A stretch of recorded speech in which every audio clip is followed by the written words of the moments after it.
Whispering. Whispering Streets.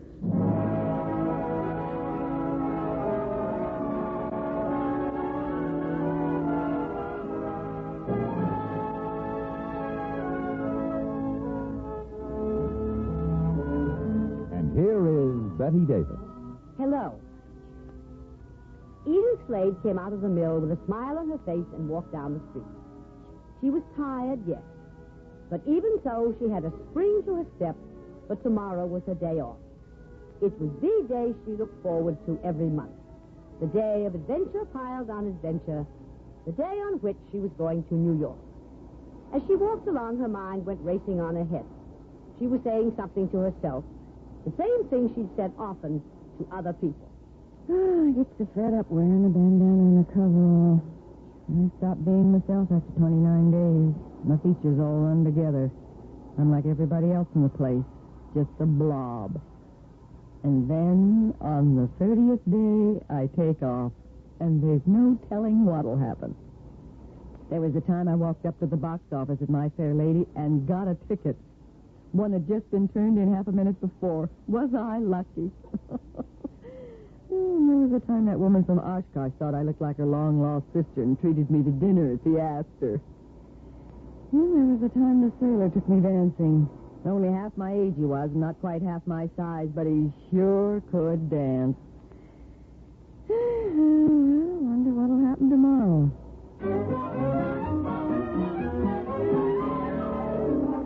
Edith went to a beauty shop that was open late and had her hair touched up and set. She bought a pair of pink nylon stockings. She'd heard about them, but she'd never worn any. And the next morning, she was on a bus. New York, here I come. She got off the bus at high noon and stood in the center of the terminal, trying to decide whether she'd go east or west or north or south. And as she stood there... Pardon me, ma'am, but where's that bus going to? You mean the one I came on? Back to Gadsdenville, I guess. Is it a nice place? Nothing wrong with it. Depends on what you're looking for. Well, I don't much care where I go, just for a trip. But I saw you get off the bus, and you look different from the other women. Different? Well, you look happier. Well, if you'd said most anything else, I'd have walked away from you fast. But saying that I looked happier? Could be I am happier. I've got a day off, and I'm going to have loads of fun.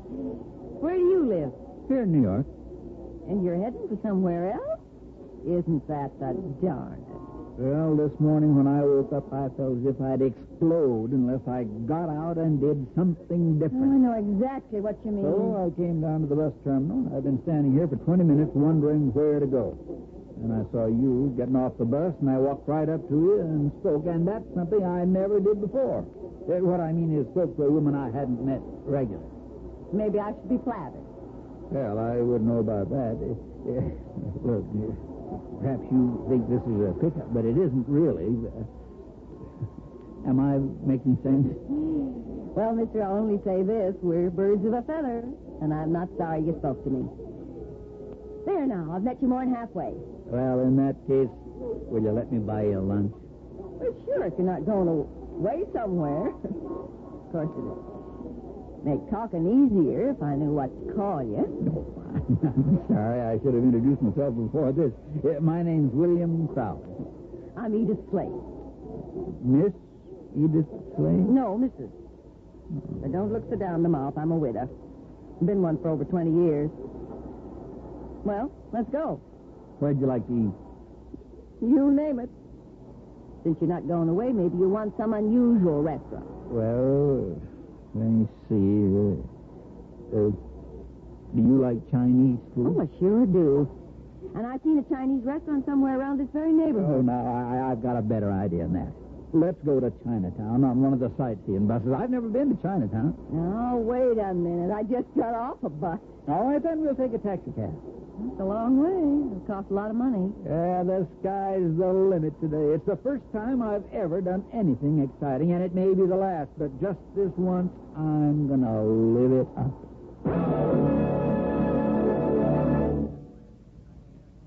In just a moment, Betty Davis will be back again. But first... Take a trip. Plan for a new home. Buy a 40-foot yacht.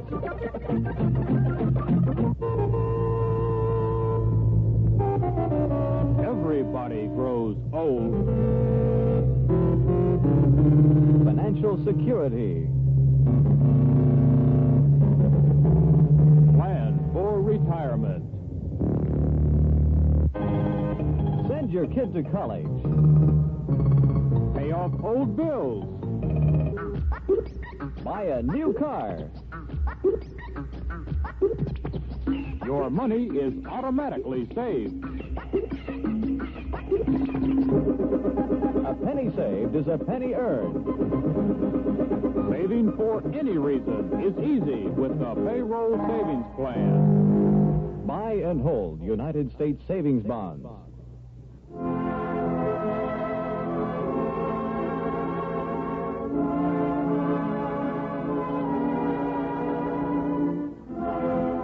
And now back to our story with Betty Davis. They took a taxi down to Mott Street. It seemed dirty and smelly, and people appeared to be staring at them through shop windows and from alleys. And Edith Slade moved closer to her escort, and after a slight hesitation, he took her arm in his. She glanced up at him through mascaraed lashes.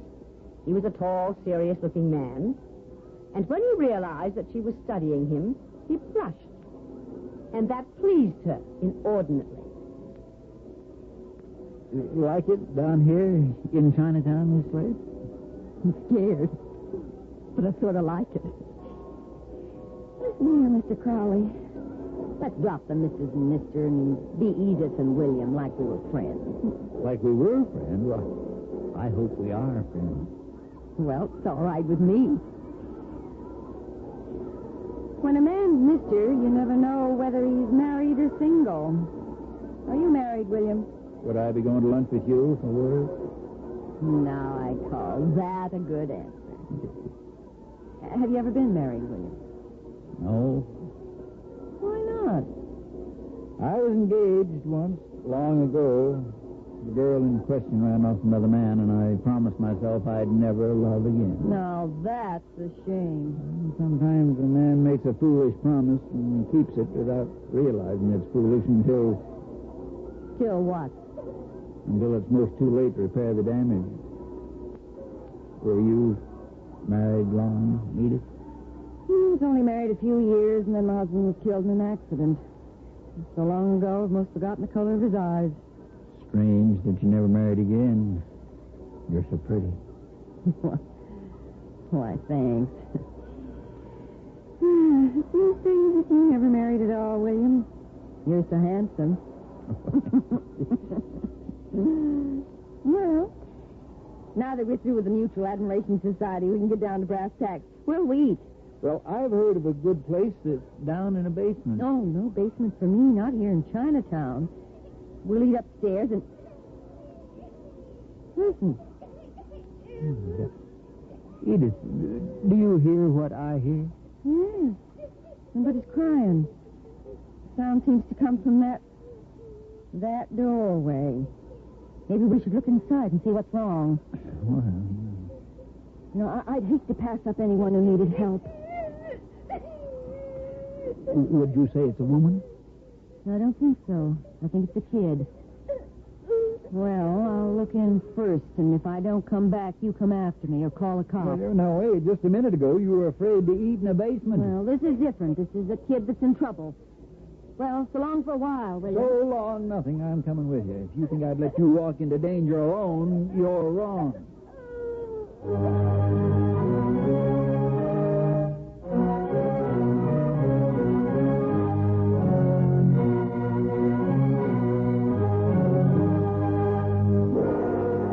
Edith Slade and William Crowley crossed the narrow pavement together and went through the open doorway and into a hall. It was darker and even more smelly than the street had been. But there was a dim light in the rear, so they made their way toward it, and as they did, the sobbing came closer. A stairway ran up into the shadows above, but there was a well under it. And there they saw the child, who looked like something off a Chinese fan or a vase. with a full satin jacket and narrow dark pants and little embroidered shoes. Edith bent down in front of it and held out her arms. Oh, honey, don't you cry so hard. There's nothing in this world worth crying about. It's not like you're crying. Oh, there, honey. Did your mommy spank you? Or your daddy, maybe?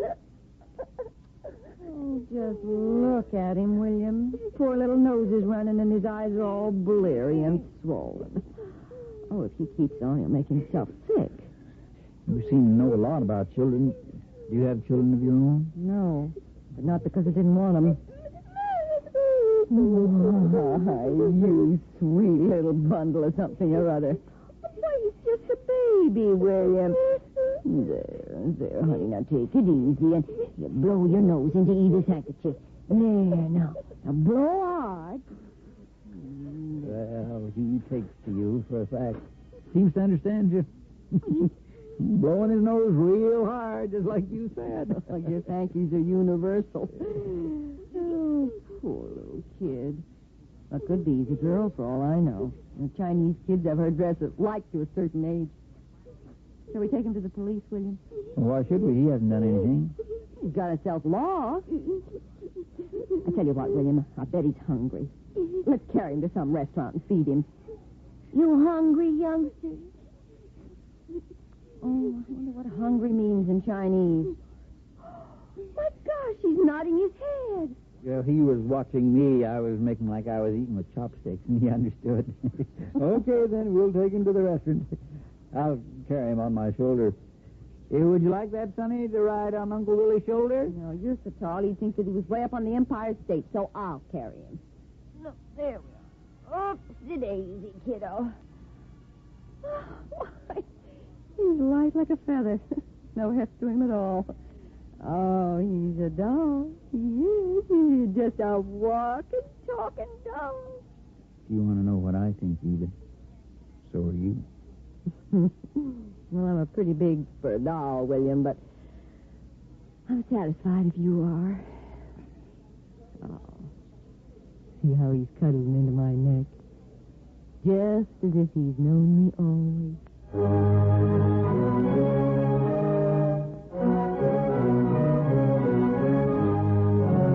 They started off down the street. The Chinese baby, he couldn't have been more than 2 years old at the most, had his face buried in Edith's shoulder. William walked beside her, feeling strong and protected. They went into the first restaurant they saw, a tiny one, and very underpopulated, for it was early. There was a curio shop in front. The restaurant was in the back.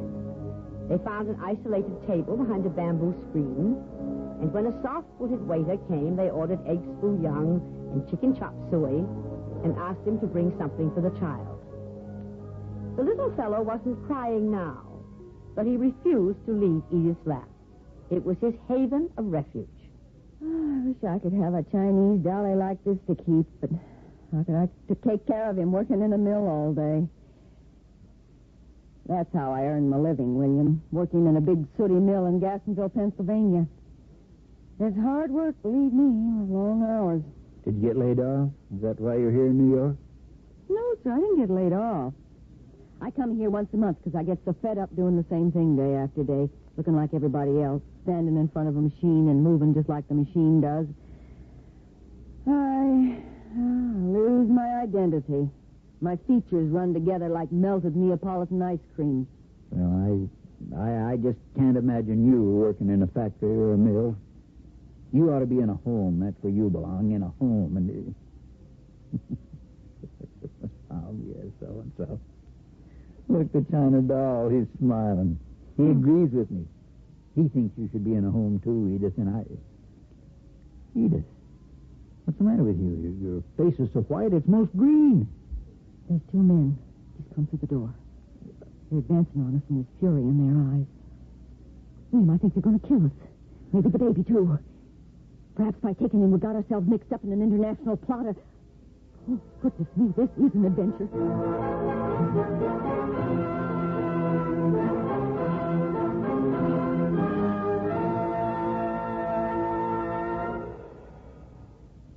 In just a moment, Betty Davis will be back. The framers of our Constitution gave certain powers to the president. But in 1787, there were many who feared those powers. They campaigned strongly against the Constitution and wanted it voted down. But there were those who answered them with, "The Constitution provides that the president shall, after having been elected, take the following oath. I do solemnly swear that I will faithfully execute the office of President of the United States and will, to the best of my ability, preserve, protect, and defend the Constitution of the United States." Thus, we see that he is under strict control of the Constitution. If he should try to deviate from it, he would be impeached or brought before a federal court. Of course, all 13 states eventually voted for the Constitution because they realized that the men who framed it did so not only for themselves, but for the future. We today are that future.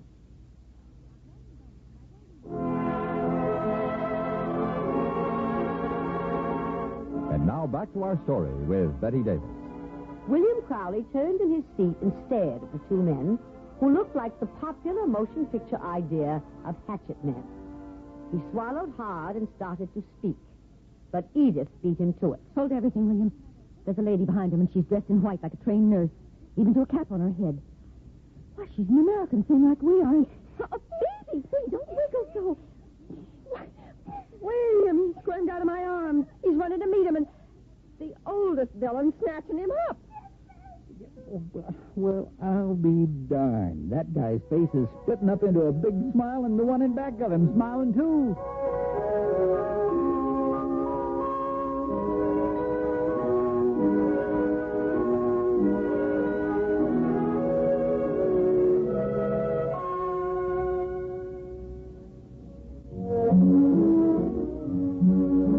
William Crowley was in the terminal seeing Edith Slade off on the bus. It was mid-evening, but she'd be back in the Pennsylvania town before midnight. It was an express bus. She was loaded down with packages and bubbling over with excitement. Oh, it's been the most wonderful day of my life, William. I've never known anything like it, so help me. I was scared for a minute when those two men came toward us in the restaurant, but when the nurse, Miss Amy Reed, explained the situation, I stopped being scared. A real nice girl, that nurse. So nice I should be jealous? Not that nice. Sure. No woman could be that nice, Edith. Well, I reckon then I'm satisfied. Funny, isn't it? What's funny? That kids are the same the world over. Well, it wasn't what I expected you'd say, but I guess you're right. Yeah, sure I am. There was Miss Reed taking care of Hop Toy's mommy when she had her new baby, and Hop Toy was out of his mind with jealousy. When you talk about Hop Toy, you mustn't say his anymore. Hop Toy's a she. Yeah, sure she is. Yeah, but Hop Toy sure sounds like a boy's name. Oh, the new baby's a boy's, I understand it. That's why I get mixed up, I suppose. And in a Chinese family, when the first son comes along, the little daughter's nose is out of joint more than the daughter's nose is usually out of joint. Every man, when he's married, that is, would like to have a son. Oh, yeah? Though, personally, if I were married, I'd like to have a daughter with yellow hair. Just like her mama. You don't know much, William. You're that innocent you might have been born yesterday yourself.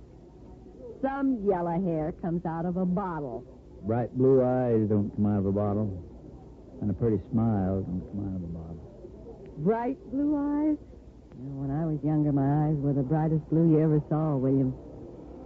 My daddy used to say they were cornflower blue. They're blue enough for me right now. And as for the pretty smile, well, lots of nights after working up the machine, I haven't the heart to smile. Then you should stay away from the machine.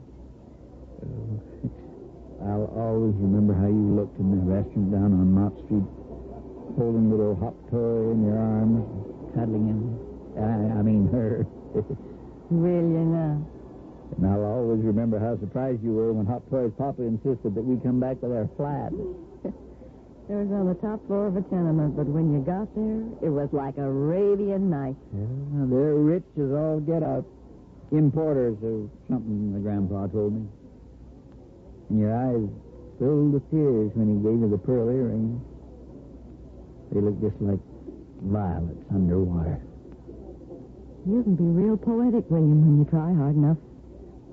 And when they loaded you down with Chinese cookies and the big doll dressed in clothes like Hoptoe wore, you couldn't hardly say thank you. And when they showed you the new baby, you burst right out crying. Oh, William, look at the clock. It's time for my bus to leave. Gastonville, here I come. Edith, have you got to take this bus? Yes, I've got to. All the other buses are slow as molasses in January. This one's an express. But maybe, William, I'll see you when I come on next month. You'll see me when you come on next week. See me for keeps. You'll give your notice tomorrow, honey. Oh, I can't stay another minute, but... William, are you proposing to me? What do you think? Well, I know what I think, and the answer is yes. I'll be meeting you right here, William, a week from today. Don't you dare forget.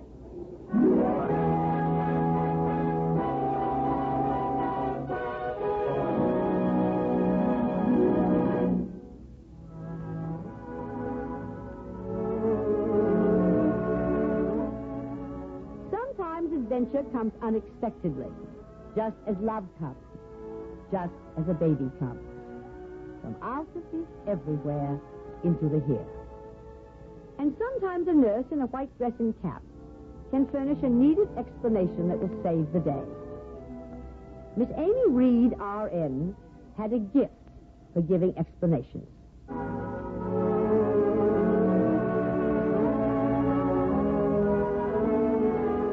Amy Reed always happened to be right there when the final clue had to be slipped in place like the final fragment of a jigsaw puzzle. This is Betty Davis saying goodbye from the Whispering Street.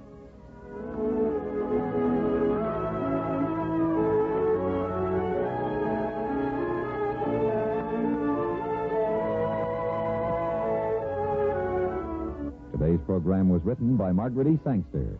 Featured in the cast were Irene Tedrow, Parley Bear, and Mary Lansing.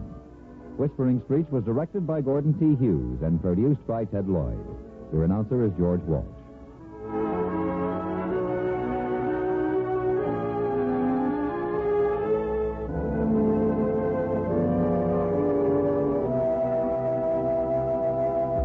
Whispering Streets has come to you through the worldwide facilities of the United States Armed Forces Radio and Television Service.